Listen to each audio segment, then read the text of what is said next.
Why Islamic finance?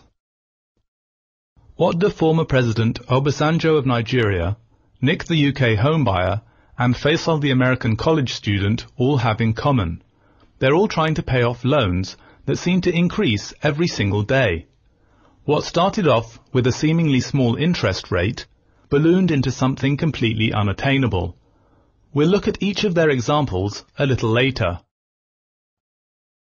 First, let's answer the big question on everyone's mind. How is Islamic finance different from conventional finance? It looks the same. The result is often the same. What's the difference? Well, the best way to find out is with a simple real-world comparison. Let's take $10,000 for instance, and let's compare what a conventional bank can do with this $10,000 and what an Islamic bank can do. First, the conventional bank. The conventional bank finds a credit-worthy customer and lends at 5% interest. The bank is not particularly concerned about what happens to this money other than that it gets repaid. The customer, on the other hand, has already found a borrower willing to pay 7%. This borrower runs a small credit co-op for students and lends at 10%. One of these students is enterprising enough to lend to his unemployed brother at 15%, who has just discovered the power of compounding interest and now lends to street vendors at 25%. We could go on, but you get the idea. As we speak, there are poor people paying upwards of 40% per month. Now obviously we can't blame conventional banks for everything that happens after they've made the initial loan, but we can blame the power of compounded interest. Interest and the fact that you don't need actual cash to lend money means that the original $10,000 could keep passing hands until we pump out over $100,000 of artificial wealth. Artificial is right. How much actual cash is there? Only $10,000. With interest, we managed to turn $10,000 into much more. Now what happens if the street vendors go out of business? Or the unemployed brother doesn't find his job? Or the credit co-op goes bankrupt? That's right, loans don't get repaid. And if enough people can't repay their loans, lenders get into all sorts of trouble. This vicious cycle sets off a domino effect of defaults. And imagine that instead of a $10,000 personal loan, it's $1 million business loan, or $1 billion World Bank loan. Compounding interest grows so fast that borrowers are often unable to repay. People, economies, and the environment pay the price as we grow more desperate to meet rising debts. So are we surprised when billions of dollars vanish into thin air? Let's take the example of the Islamic Bank. With this $10,000, the Islamic Bank only invests in actual assets and services. It might buy machinery, lease out a car, or invest in a small business. But throughout, the transaction is always tied to a real asset or service. And this is the central point. We can't simply compound assets and services like we can compound interest-based loans. An asset or service can only have one buyer and one seller at any given time. Interest, on the other hand, allows cash to circulate and grow into enormous sums. That's the difference between Islamic finance and conventional finance. The difference between buying and selling something real and borrowing and lending something fleeting. In recent years, we've witnessed the most dramatic global financial downturn seen in decades. What began as a housing bubble soon became a subprime credit crisis. And what many thought would remain a credit crisis soon spread into a global financial meltdown. It devastated every corner of the world. And while these events affected most of us negatively, there was one silver lining. People finally gave a serious look at alternative forms of finance, and many people stopped believing that interest could solve all problems. Understanding what caused these events serves as our starting point for understanding Islamic finance and how it differs from conventional finance.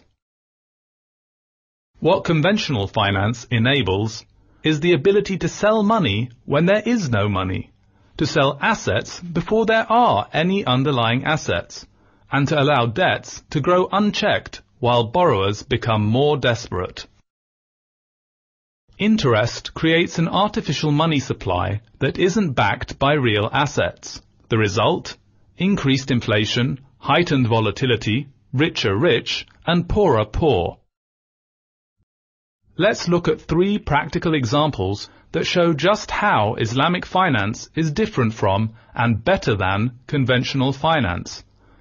And while Islamic finance parts ways with conventional finance on more than just being interest-free, we'll focus on interest in this module.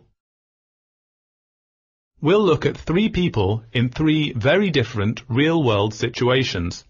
The first is the former leader of a developing country, President Obasanjo of Nigeria. The second is Nick, a home buyer in the UK. And the third is Faisal, an American college student. We begin by quoting former President Obasanjo, who said these words after the G8 summit in Okinawa in 2000. All that we had borrowed up to 1985 or 1986 was around $5 billion, and we have paid about $16 billion, yet we are still being told that we owe about $28 billion. That $28 billion came about because of the injustice in the foreign creditors' interest rates. If you ask me, what is the worst thing in the world, I will say it is compound interest. It seems unbelievable, but sadly, it's typical. Developing countries start off with relatively small loans and remain saddled with huge amounts of growing debt for generations. And remember, this could be Nigeria or any other poor country. To give just one other example, during the years leading up to the 1997 Asian collapse, Indonesia's foreign debt as a percentage of GDP was over 60%.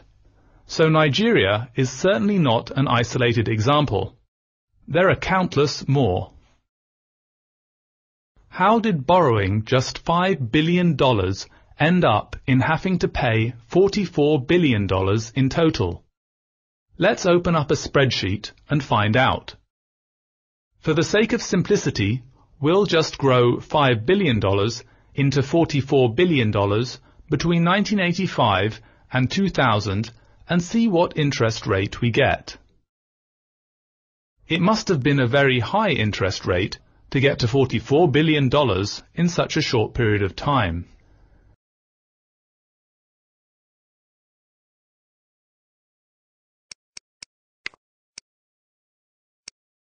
So let's start off with 40% per annum.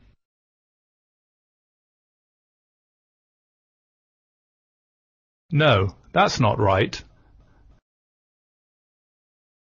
Let's try 30%.